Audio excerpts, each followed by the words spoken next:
Привет, братья! Уберите оружие! Sorry for the cringy Russian, I just couldn't resist.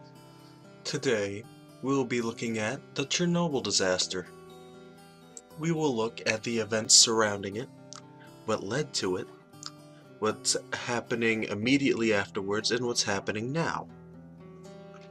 And the culture and various forms of media that have portrayed or have something to do with the Chernobyl disaster, be it with Pripyat or with the actual disaster itself.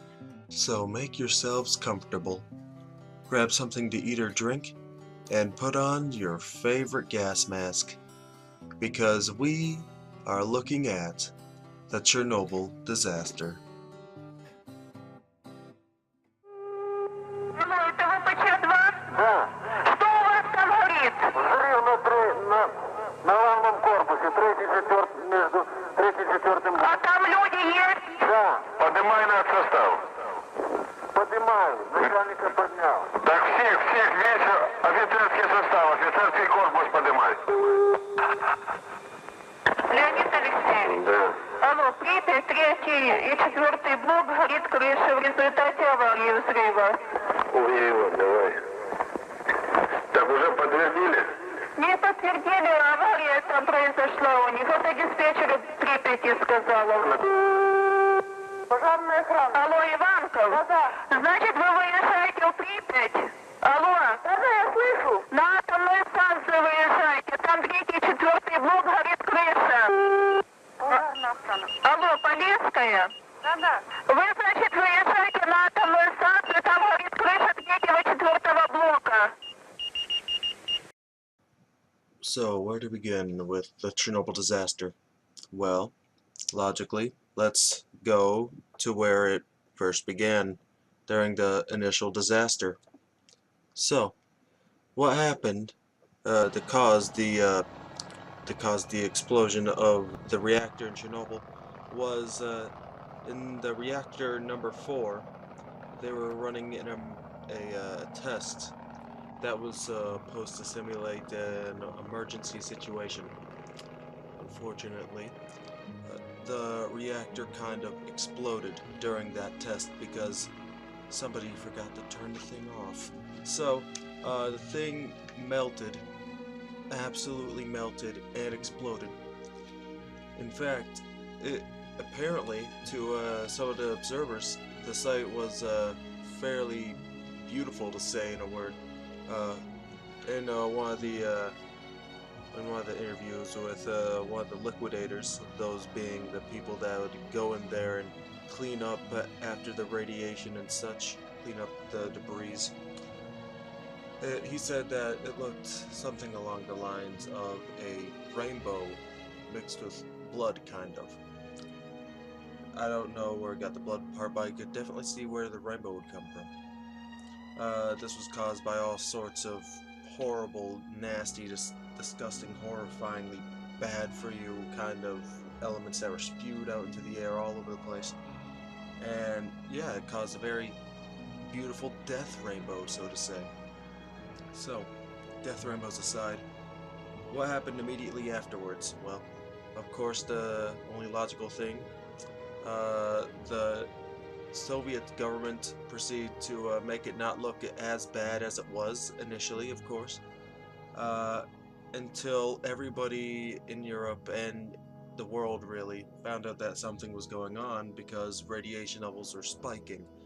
And, well, the Soviet Union wasn't able to cover this up for long, and then soon the entire Soviet Union, it seemed like, was in full swing to try and get the thing under control. Thousands and thousands of people went to Chernobyl to try and fight the thing. Many different forms of robots from many various nations, from the U.S.S.R, Germany, etc., went into Chernobyl to try and fix it, or at the very least barricade it up so that it would be spewing radiation no longer, or at least not as much.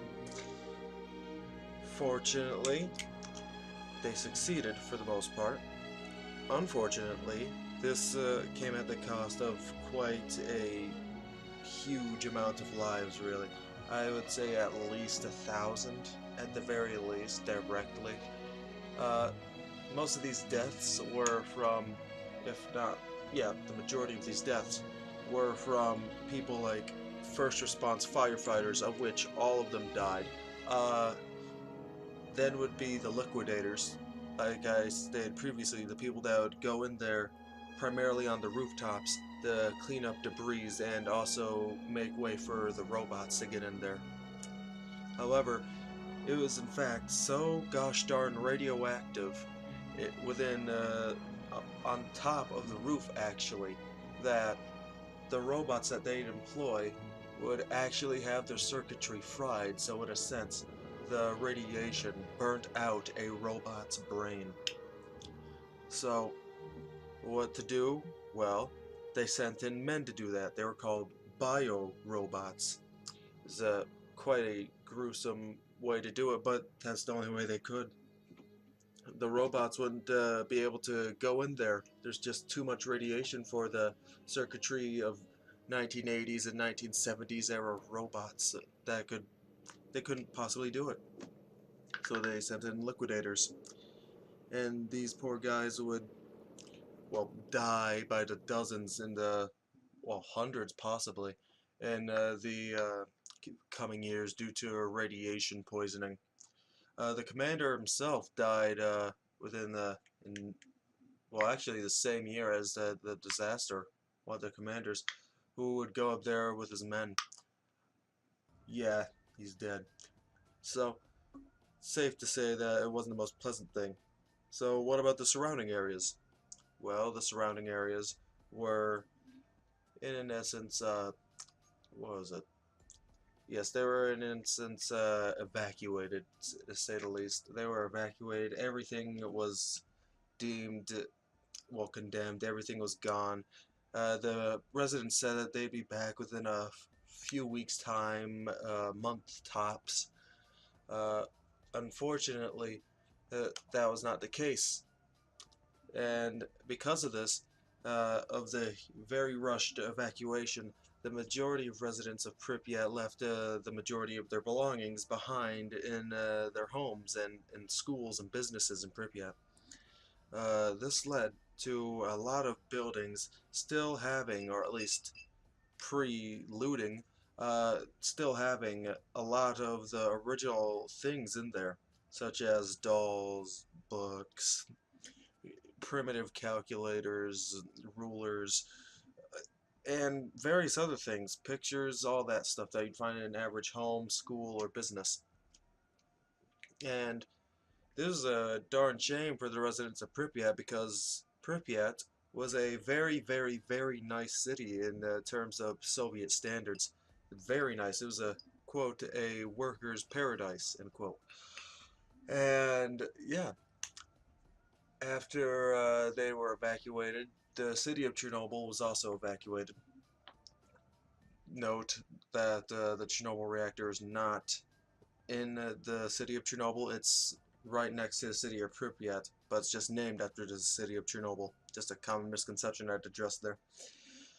So, after that, after all the liquidation and all the firefighting and all that jazz, all that horrible radioactive jazz, uh, well, there's not much to say except it could have been worse.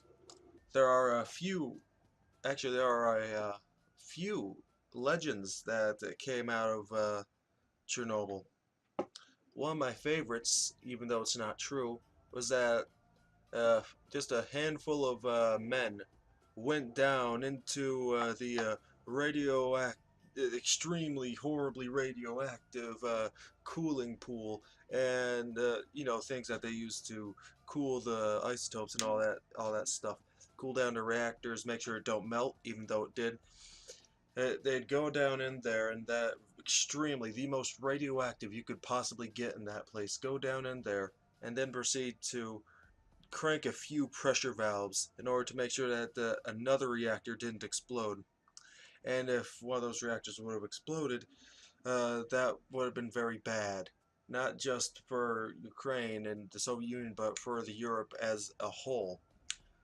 However, this is just a myth, or at least from what my sources tell me, is just a myth. It's a good myth, it's a good story to tell, but it's just a myth.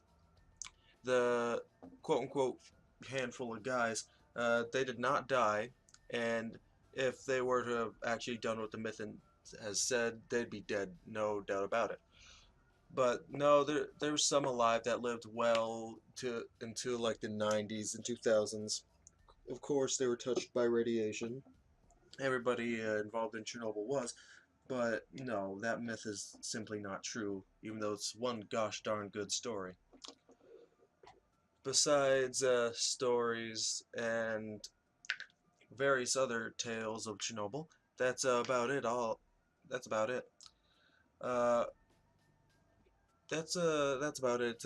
Covering the initial reaction of Chernobyl, all the very tragic first responders, all the tales of valor and villainy, and all sorts of great stories. I won't ruin any more stories, and I'll leave you to look some up for yourself. They're very good reads. If you could find any documentaries or stories based around the workers of Chernobyl, the first responders, all sorts of stuff like that, that do yourself a favor and read and watch more videos about Chernobyl. It is very nice reading. And with that, that ends the first part about the initial reaction of Chernobyl.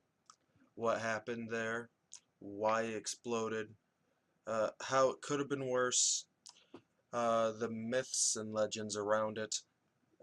Uh, let's see here, the liquidators, the firefighters, the evacuation of Pripyat and city of Chernobyl, basically same ordeals, just different places. And that's about it for the initial reactions.